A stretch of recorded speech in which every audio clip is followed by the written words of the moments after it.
The Chicago Cubs still have some moves to make. Let's talk about it. And it's blocked! Oh my goodness, the Packers block it, and they're gonna win! Welcome back to Second City Sports Talk. I'm Wyatt Ballmeyer, still in my dorm room. We're working on the decor. That room tour is coming at some point, but regardless, we are here. And look, spring training is on the horizon. Pitchers and catchers report on Super Bowl Sunday, meaning that Jed Hoyer and company have a little less than 2 weeks to plan out this roster. And today, we are going to talk about some potential adds for the Cubs. Now, an addition that this team could make and needs to make is adding another starting pitcher. Now, as it currently stands, you have Shota Imanaga, Justin Steele, Jameson Taillon, the newly acquired Matthew Boyd, and most likely Javier Assad as the starting five for the Cubs on opening day. It's a solid starting five. With the addition of Boyd, that's the only change from this year to last year. And the rotation, you could say, was a bit lucky. Now, Justin Steele had a very solid campaign. Would bank on him doing it again as he's had sustained success.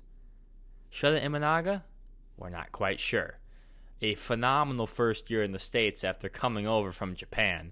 But we don't know what he's going to do. Hitters make adjustments. He's somewhat going to regress. You don't know what you're going to get. Then you have Jameson Taillon. Now, Taillon, after having a very unlucky 2023 campaign, had a very lucky 2024 campaign. Now, you expect him to even out and probably have an ERA around 4, which, as a 4-starter or 3-starter, it's respectable, but not necessarily great. You then have Matthew Boyd. Now, Boyd's a complete wild card. A pitcher that struggled mightily to stay healthy over the last couple of years, in addition to having a very high ERA. You don't know what you're going to get. Now, last year with the Cleveland Guardians, he was one of their best pitchers. Made his debut actually against the Cubs in August and was shut down in his limited appearances. And the Cubs are banking on that success of Matthew Boyd, going into that new pitch lab, Tyler Zombro, bringing in all the guys from Tread Athletics, and well, they're banking on Matthew Boyd putting together probably 140 to 160 innings and just turning his career around, posting a ERA in the mid-threes. I wouldn't be surprised if it was in the mid-threes, but it's a lot to ask from a pitcher that struggled to stay healthy. And the final pitcher is Javier Assad. Now, with Assad, he has been an extremely lucky pitcher. His baseball savant page is all cold blue. He is a guy who allows a lot of traffic on base, walks a lot of batters, but gets out of traffic. And, a lot of that is luck-based. His BABIP is quite great. And, well, balls just seemingly get hit where fielders are playing. And that's just not a sustainable stat. Expect Assad to really start to regress. You saw it at the end of 2024. And really, I would not bank on Javier Assad being the 5-starter come opening day. And that leaves us with what this team needs to do. There's one answer. His name's Michael King. Now, Michael King is currently on the San Diego Padres, but it has been rumored now recently that the Padres, who are in extreme financial ruin as of now, need to shed payroll. And Michael King would make a lot of sense to be a trade candidate for many teams. And of course, the Cubs are one of those teams. Now, what you're getting with Michael King, you're getting what has been a top 20 starting pitcher in all of baseball over the last 2 years. Now, in 173 innings pitched, he made 30 starts, posting a 2.95 earned run average and a 1.2 whip. His FIP was 3.33, so a bit higher, but still nothing crazy. A still good number right there. And he posted a 4.2 WAR in 2024. Now, that goes along with a 10.4 K per 9 percentage. Very respectable right there. And he finished 7th in the NL Cy Young vote in 2024. He was also in the 99th percentile in average exit velo allowed, an average of 85 miles an hour. Again, very respectable. He was also in the 99th percentile in off-speed run value. He is a funky pitcher, has a pretty odd arm slot. His pitches get a lot of movement, a lot of arm side run, and really, this was his first year in 2024 being a true starting pitcher. He was a swing man before that. You look back to his time with the Yankees, he only has 49 starts in 146 games, so not much experience starting, but the last 2 years, last year where he started a lot, and the year before where he was getting into starting, you've seen success, and the numbers show it. A career 3.20 ERA, a 3.13 FIP, lower than his ERA. That's a good sign. Only a 8.3 walk percentage and a 27% strikeout rate. So 2 great numbers right there. And really, this is a young, very underrated pitcher in baseball. We've seen what he can do, and he would slot in nicely as the Cubs' number 3 starter, most likely between the lefties Steele and Imanaga. He'd be the 3 on paper, but to the lefties, he would be the number 2. So I feel like Michael King would be a great add. He's going to take probably a package of a starting pitcher and a prospect, maybe a Javier Assad or a Jordan Wicks plus a middle top 100 prospect, maybe an Owen Casey, sending him back to the Padres. But still, I think the Cubs can get it done. They have the surplus of prospects, and really this is the trade the Cubs need to take them over the top to that next level, to make them the bona fide NL Central winners. Now, in addition to Michael King, there's been some more smoke in the mirrors. According to the New York Post and reporter John Heyman, the race for Alex Bregman has seemingly gone between the Cubs and Astros. It has been narrowed down to the Cubs and Astros. And if you ask me, it just seems like a red herring. It does not seem true, as A, it's not in the Cubs' plan, B, they don't want to pay for Alex Bregman. And we heard earlier in the week that Alex Bregman would want to play in Chicago, but we know the Cubs don't really want to pay him. Now, this could be that A, the market has gotten substantially smaller, and we know that. It started out with teams such as the Tigers, Yankees, Astros, Red Sox, even the Mets in the Alex Bregman sweepstakes. But since then, that market has dwindled, and there really isn't a clear suitor for Alex Bregman. Now, the Cubs, this is where they come in.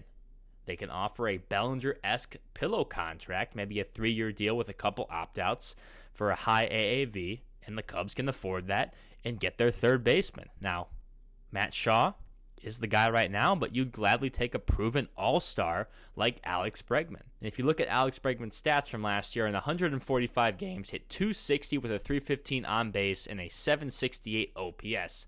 Also posted a .118 OPS plus and a 4.1 WAR.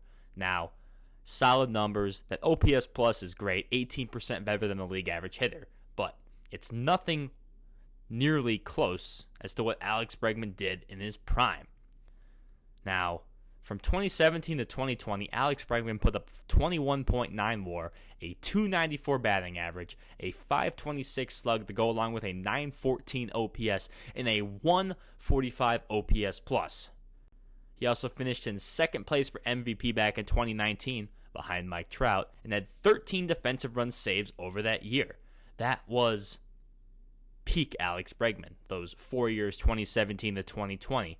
Since then, those numbers have severely dropped. It is believed to be a mechanical issue with Alex Bregman, but still, there's some concern there. You go back to 2023, posting a 4.9 WAR in 161 games and an 804 OPS. So, those numbers have dropped down about 60 points, especially in the OPS market.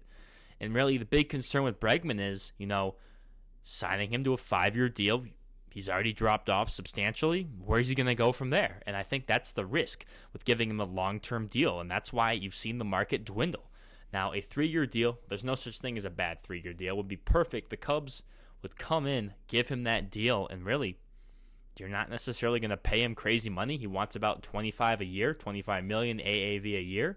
It's not crazy for a player with an OPS close to 800. That's the going rate, and I think it would be a great marriage between the Cubs and Alex Bregman. Now, in also recent news, according to Andy Martino of SNY, the Mets have signed Ryan Stanek to a 1-year deal worth around $4 to $5 million. Now, Stanek was a Cubs target. He was a Cubs target of mine as well. Pairs nicely with a softer tossing closer like Ryan Presley or Porter Hodge. Now, if you look at the numbers for Ryan Stanek, posting a 32% chase rate in 2024 and a 33.2 whiff rate, those are both 85 and 94th percentile respectively. Very good numbers.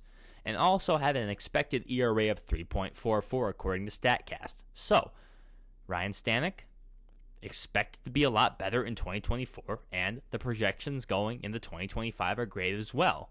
Would have been the perfect pairing, $4 to $5 million, not a lot of money. And just, it's unfortunate the Cubs cannot get it done, but Stanek returning to the team he played for in the second half of 2024 makes a lot of sense. The Mets are going to be good. I don't blame him. Cubs got to move on. Now, I've spent a lot of time on this channel discussing possible bench and bullpen options for this team, and I'm not going to do that. Well, I'm going to give you one more bench option, and that's Mark Canha. Now, Mark Canha in 125 games last year hit 242 with a 690 OPS, had a 99 OPS plus, and around .64. And now, those are not starting numbers. At this point in his career, he's going to be 35 entering 2025, and really, you have him on your team for one reason. He hits lefties. Now, last year in 129 plate appearances, he had a 275 average with a 380 on base and a 394 slug, good for a 780 OPS versus southpaws. Now, he is a strictly bench platoon bat. You are going to start him against left-handed pitching. Probably sit PCA. Mark Canha will play left field. Ian Happ will play center field. He is a bench platoon bat. He can play corner infield and corner outfield, and that is all you are signing him for. He is going to play against lefties. He is going to hit respectively against lefties. And if you look at his career numbers, 249 average, a 763 OPS, right around what he does versus lefties, or at least last year. This is a very respectable veteran bench player, a great player to help the young outfielders of this team, the PCAs, the Owen Caseys, if he doesn't get traded, the Kevin Alcantaras. He is a veteran leader who is going to go in that clubhouse and help out. And it would be a perfect move to cap off what has turned into a pretty promising offseason for the Chicago Cubs. But anyways, let me know down in the comments section below what you think the Cubs should add, and really just any comments, questions, and concerns. I want to hear from you guys. I'm going to work on the backdrop, flashy graphics, all the big shebang stuff. Stay right here. You're watching Second City Sports Talk.